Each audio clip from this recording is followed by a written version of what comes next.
Hi everybody and welcome back to my channel where we talk about real crimes and real people.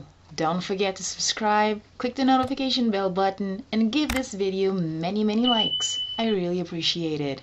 Leave a comment down below. Let's chat. And for today, I bring you a cruel and shocking story. Today, I bring you the violent death of Precious Doe Erica Michelle Green, a little girl who brought a community together to find out who she was and who committed this atrocity. Want to find out what happened? Let's get started. For many, a child is considered a blessing. But it didn't go the same way for little Erica Michelle Green. Erica was just another one. She was just another one to neglect and expose to things a child shouldn't be exposed to. Even more, be subjected to violence. Erica Michelle Green was born on May 15, 1997. Michelle Pierce, Erica's mother, was no stranger to trouble or the law. Michelle had a few stay-ins in prison. She faced charges of theft and forgery.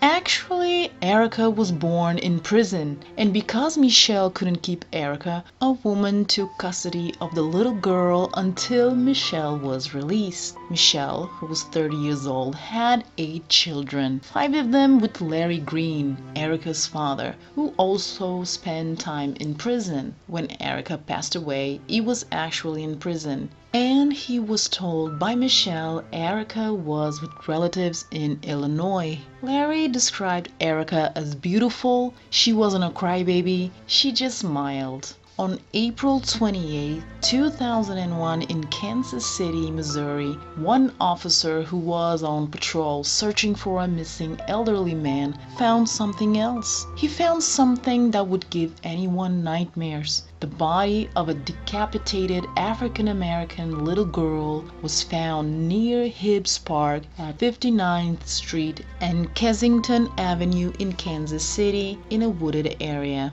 Then on May 1st, the unknown little girl's head was found wrapped in a trash bag. But who was this little girl? With the news of this gruesome finding, law enforcement, the media, and the community came together in efforts to give this child a name and also find the brutal killer or killers who had done this horrific crime. An autopsy was performed, and investigators determined this little girl had been beaten with an ashtray which was found with the body. She was kicked several times, causing extensive injuries. The ashtray had no DNA or fingerprints. Then the little girl was decapitated to prevent identification of the body. The body was identified as Precious Doe. Precious Doe became a media sensation for the wrong reasons. The police released sketches, computerized facial reconstructions, and 2 busts.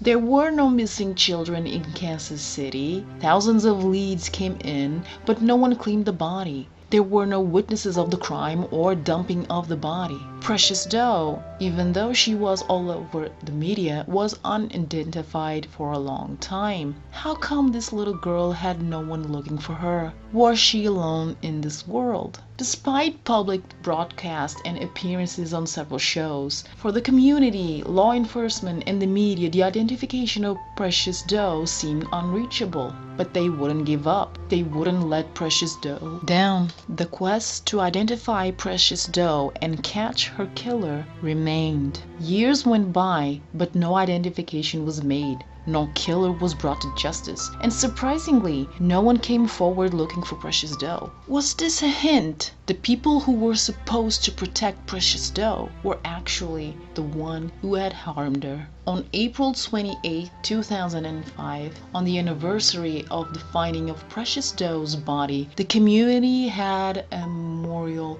Precious Doe was loved. Precious Doe's body was exhumed again. DNA samples were compared to missing children, but nothing happened until, on an attempt to convince someone to come forward, a community activist pled to a newspaper for someone to give information about the case. And what do you know? It worked. Someone came forward. Someone called stating they had information about Precious Doe. The person identified Michelle Johnson as the mother of Precious Doe. The caller tricked Michelle into giving a sample of hair to put it on a Bible for good luck. Pictures were sent and given to the police. And then, on May 5th, 2005, Precious Doe was no longer unidentified. She was 3-year-old Erica Michelle Green from Oklahoma. Erica, according to the caller, had traveled with her mother Michelle and stepfather Harold Johnson to Kansas City during the spring of 2001, but Erica never returned.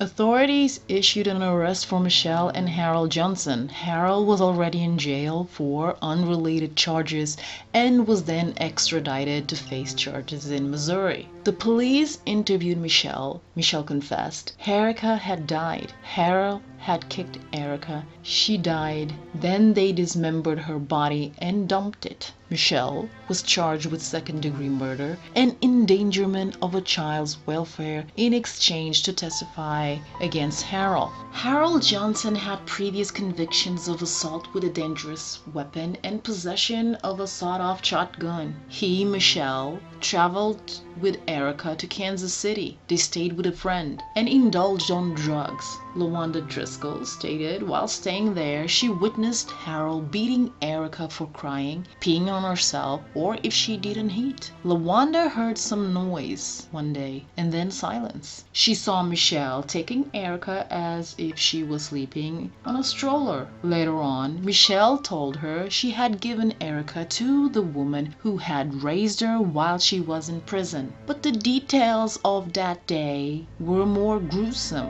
While in custody, Harold Johnson confessed how Erica died. Harold admitted he was high on PCP. He was hangry because Erica refused to go to bed. He then grabbed her, kicked her, and threw her to the ground. She hit her head, which left her unconscious. Erica laid there in the house for 2 days. Harold and Michelle didn't seek medical help because they had arrest warrants on them. After Erica quit moving because she was dead, Michelle and Harold took Erica's body to the church, and Harold used a pair of edge clippers to cut Erica's head off and dispose of the body and head. What is interesting is the police had actually spoken to Michelle at that house about information on the body of Precious Doe. Michelle knew it was Erica, but instead she gave false information to the police, talking about a man wandering. Michelle, on October 22, 2008, was sentenced to 25 years in prison after she pled guilty to second-degree murder and testifying against Harold. Her other children were taken into state custody or placed with relatives. Even though the prosecution sought the death penalty for Harold Johnson was found guilty of first-degree murder and sentenced to life in prison. Evil walks among us, and sometimes it lives inside our own homes.